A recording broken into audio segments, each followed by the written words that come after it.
她是300年未嫁依然保持童真的少女，摘去发套，她化身为女王深爱的男宠。与苍老枯竭的女王相比，她如鲜花饱满而美丽。女王无法重回曾经拥有过的青春容颜，她却可以用至高无上的权力宣称少年是她的战利品。女王送她一份昂贵的礼物，这是一大片土地和一座建在上面的庄园和数不完的金币。她还被授予了最高级别的骑士勋章。少年和他的继承人会永远享受这一切。然而女王却附加了一个条件。Do not fade.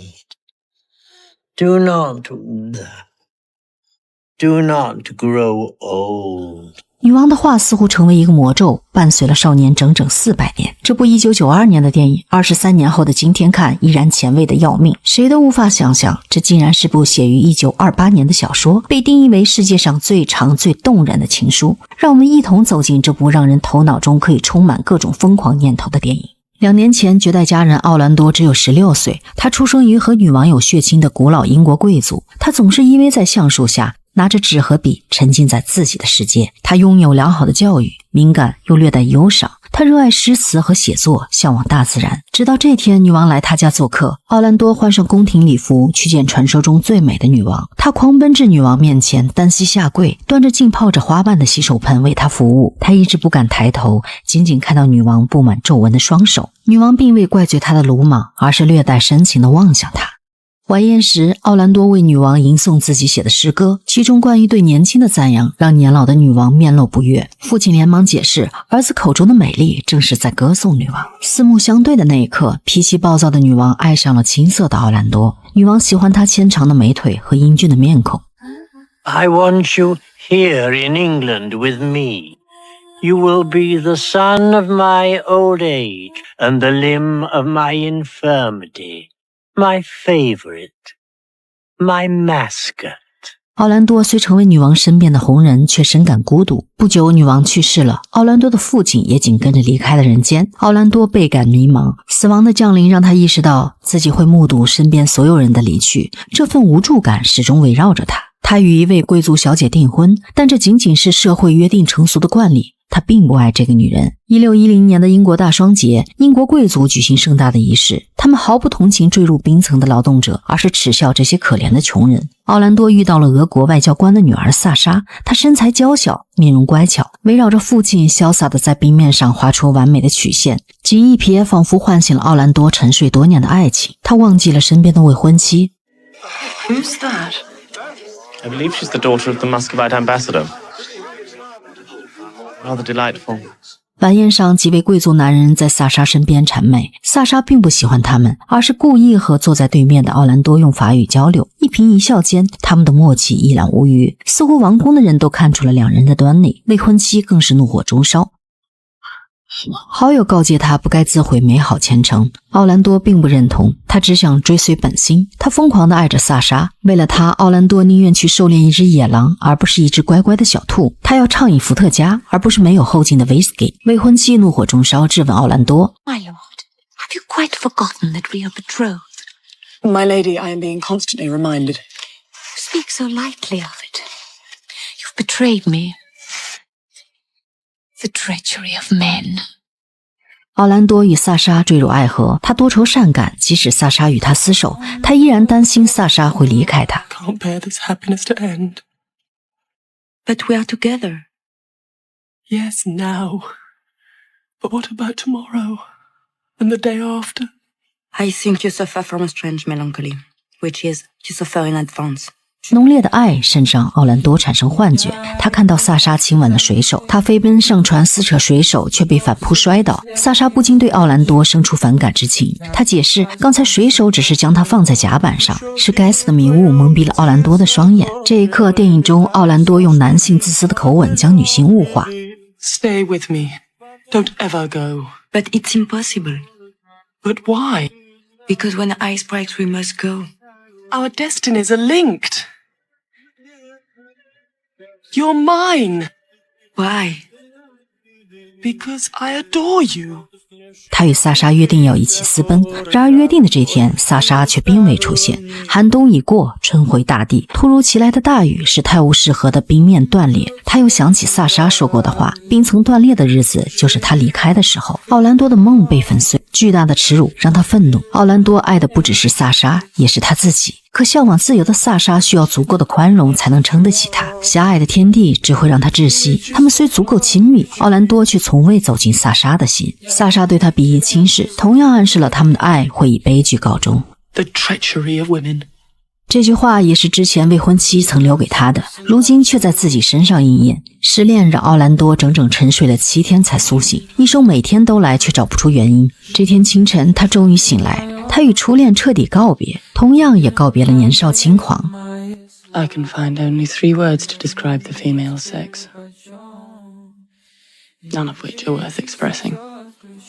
只有在诗歌中畅游，才能让奥兰多短暂地忘记那些伤痛。1650年开始，奥兰多足不出户，将自己封闭在庄园。他痴迷写作，疗效显著。这样的生活持续了40年，他却仿佛被时光忘记，依然年轻俊美。他创作了诗集《大橡树》，他特意邀请著名的作家尼克·格林做客，希望能得到对方的点拨。格林说，大多数天才的作品都来自贫穷与绝望，因为他们能够接触到最真实的内心感受。他讽刺莎士比亚的创作也并非真正的热爱，而真实意图只是为了谋生。英国的诗歌已经消亡。他进一步说出实情，奥兰多生活奢侈，他永远无法感受到这些情感，因此他的作品根本不具有天才的品质。格林的作品一直受到年轻人的喜爱，但他定义这些作品为垃圾，因为他不得不为每年300磅的房租写这些东西。奥兰多主动承担了格林的房租，而格林转身就评价奥兰多是附庸风雅的贵族浪荡子，并将奥兰多的作品评价得一文不值。对于自己崇拜作家夸张的负面评论，奥兰多生气地将信件扔进熊熊的烈火之中，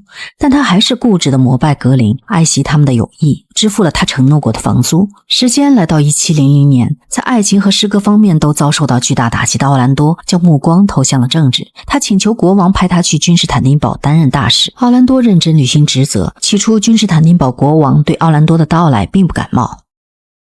It has been said to me that the English make a habit of collecting countries. Oh, we have no designs upon your sovereignty at all. No, none at all. You would assist us in defense against mutual enemy. 互相熟悉后，国王才意识到奥兰多的远道而来只为修复他破碎的心。后来他们成为好友，一起分享面包和葡萄酒，一起分享对世界的认识。奥兰多在这里一待就是10年。哈里大公赶来为他颁发勋章，奥兰多被安妮女王提拔。在庆功晚宴上，他们突然受到敌军突袭，国王告诉奥兰多，敌人的军队就在他们的城门口。他请求奥兰多提供帮助。奥兰多为了多年的友谊拿起武器，然而在战争中他却目睹了死亡和血腥。他主动去唤醒敌国受伤的士兵，哈里大公提醒他不该去救治一个与自己对抗的敌人。 This is a dying man. He's not a man, he's the enemy.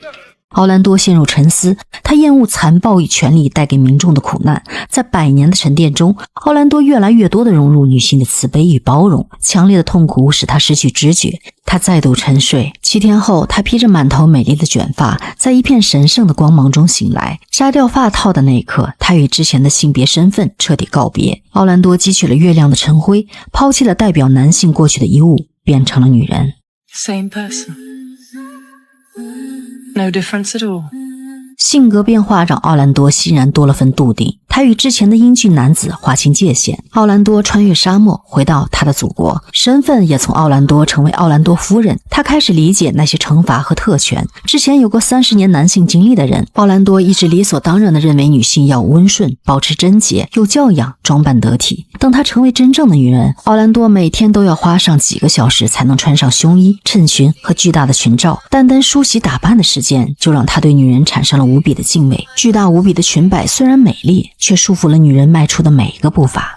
1750年，英国古典主义时期，文化圈沙龙盛行。奥兰多开始沉浸于伦敦的各种文化聚会，尽管管家劝慰他不该一个人前往，但热爱诗歌的奥兰多怎会放弃这样的好机会？奥兰多穿着镶满蝴蝶结的丝缎华服，戴着高耸落云的假发，他的笑容和双颊的胭脂一样粉嫩动人。哈里大公一眼认出了他。女性依旧是被圈养的附属品。那些自命不凡的作家妄自尊大，讨论着女人们如何卑微。此刻奥兰多才恍然大悟，当初自己的样子多么可恶。他终于找到被萨莎玩弄的原因。他赤膊了贵族名流的高谈阔论。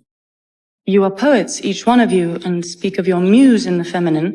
And yet you appear to feel neither tenderness nor respect towards your wives nor towards females in general. And therefore quite unsuitable a terrain for females who must discover their natures through the guidance of a father or husband.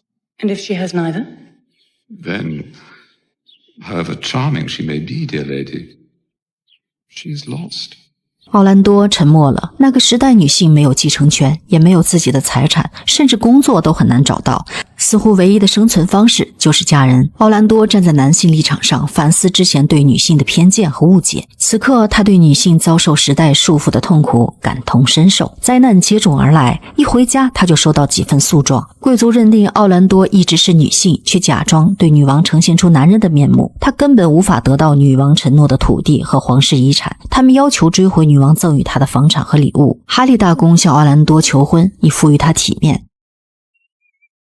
I'm offering you my hand. Archduke, that's very kind of you, yes. I cannot accept. But I am England, and you are mine. I see. On what grounds? That I adore you. I'm sorry. 当初他也曾和萨莎说过这样的话，如今性别对调，那些话仿佛成了巨大的讽刺。This is your last chance of respectability. Can't breathe. You will die a spinster, dispossessed and alone. 奥兰多拒绝求婚，却遭到孤独一生的揶揄。他提起巨大的裙摆，一头钻进花园里绿色的迷墙。Spinster. Alone. 巨大的裙摆被狭长细密的植物高墙挤压，一路向前。实际上，奥兰多也说不清自己究竟是男人还是女人。如今，他仿佛一根狂风中的羽毛，男权社会中所有都掌握在男人手中。他想呐喊，却又深感无助。现在，这昂贵的绸缎衣裳已经无法塞下奥兰多向往平等自由的心。影片中紧张的弦乐节奏步步逼近，伴随奥兰多穿越了层层迷宫，冲出迷雾时，已是100年后的维多利亚时代。他身上浪漫华丽的蓬蓬裙也化身为庄重轻便的罗布长袍裙。伴随急促的呼吸，他狠狠摔倒在绿色草地上。时间进入了1850年，奥兰多趴在草地上和一个坠马的男人偶遇。You're hurt, ma'am? I'm dead, sir. Dead. That's serious. Can I help? Will you marry me? 奥兰多爱上了美国冒险家希尔丁，此时正处于英国工业革命时期。希尔丁带着自由、平等、开放的思想感染了奥兰多，他与萨莎的面孔惊人的相似。几百年的轮回，他们身份互换。如今，奥兰多成为女人，希尔丁完全不同于英国那些男人。接下来的这番话也让奥兰多更加坚信对希尔丁的爱。Freedom must be taken. Freedom must be won. Say if I was a woman, I might choose not to sacrifice my life caring for my children, nor my children's children, nor to drown anonymously in the milk of female kindness, but instead say to go abroad. Would I then be A real woman. 之前青涩的少年，如今成为成熟女性，这完全与性别无关，而是属于奥兰多真正的成长。他深刻地意识到，无论男女都必须发挥自身价值，做自己喜欢的事儿。奥兰多也从希尔丁身上第一次体会到真正美好自由的爱情。奥兰多收到了法院判决书，他作为女人无法接受土地庄园，他没等法官宣判完就在上面签字。他用女性身份换取了平等与自由，然而他们的爱并没有留住希尔丁。奥兰多提出想为爱情生个孩子，希尔丁却坚持自己的爱属于全世界，他要继续自己全新的冒险征途。此刻奥兰多并未挽留他，美好的爱情或许就是从对方身上汲取正向阳光的积极能量。身体的物理距离远远无法比拟心灵的高度契合。那天在大雨中，他们做了最后的告别。 Kelmadine, good luck. Orlando! 奥兰多在大雨中接受洗礼，每一滴雨水都承载着生命与成长的力量。他抛下了疲倦与烦扰，彻底融入了这份与大自然共鸣的纯净之中。镜头转换进入2战的炮火，奥兰多怀孕了，她避开枪林弹雨，保护胎中的妇儿。她在战火中重生。镜头来到现代，奥兰多拥有了成功的事业，他是名优秀作家，他将自己的诗集《大橡树》缝缝补补400多年，最终出版发行夺得大奖。奥兰多早已没有当时对格林那般唯唯诺诺毕恭毕敬。出版商好奇地问，写这部诗集用了多久？奥兰多并未正面回答，而是将视角推给观众。出版商无法得知这是他耗时近400年的作品。奥兰多骑着摩托车载着女儿来到曾经属于自己的庄园，女儿继承了她的大长腿和美貌，庄园已经成为现代博物馆。她有幸见证了历史的变迁，她依然保持着与生俱来的面貌。庄园的墙面挂着一幅奥兰多的肖像，游客们时不时地为古老又神秘的庄园主拍照。他们无法想象身边的女人正是肖像中的奥兰多。电影结尾，奥兰多回顾自己的400年，少年、公爵、女子、贵妇一一呈现，那是无数个奥兰多，唯独现在的自己缺席游离在外。他身后的橡树，今天已经是几个人伸开双臂才能环抱。他虽在400年中面貌和身材没有多少变化，但他的思想不再接受命运的桎梏，将过往抛在脑后，他获得了重生。从伊丽莎白一世到现代，他将两性的气质融为一身，与内心世界、外部环境达成平衡。看到母亲的泪痕，女儿问起 Why are you sad? I'm not. I'm happy. Look up there. 奥兰多将目光转向头顶唱歌的天使，天使唱着：我来了，我来了，我既非男又非女，你我合二为一，永不分开。我在尘世，我在苍穹，我正在绽放，我正在凋零。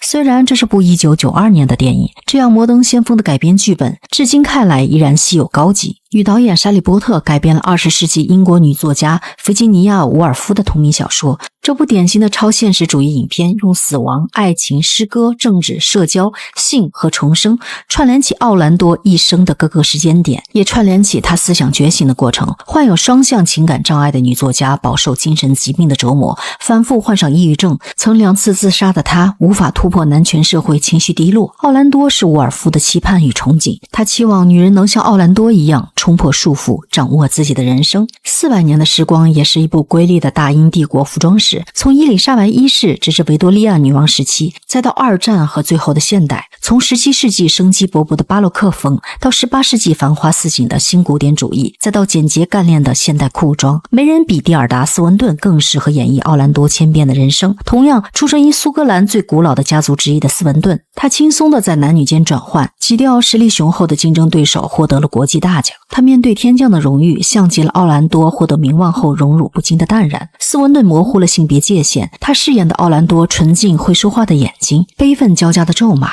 还有被人污垢后的委屈无助，纤细敏感乐于幻想的表演，拉近了荧幕与观众之间几百年的距离。那种单纯执着的眼神，拙劣到让人不敢直视。回到电影本身，现代女性已经比那个时代有了大大的改善。我们有足够多自己想做的事儿，可以选择自己的工作，婚姻也不再是女性唯一的出路。最后一段，奥兰多女儿喜欢摄影，幼小的她用眼睛去感受呈现这个世界，这大概也是导演对女性平等多元的投射。他呼吁我们每个人都不该单纯地站在某一立场看待另一个性别，如果不能超越性别的束缚，就无法得到真正的自由。勇敢，不要惧怕孤独，更不要被孤独要挟。400年不老的容颜凝视让我眩晕，才华横溢的女导演萨利波特和疯狂的女作家伍尔夫，还有男女可以随意转换的蒂尔达斯文顿，让我不得不由衷地喜欢这部好电影。专注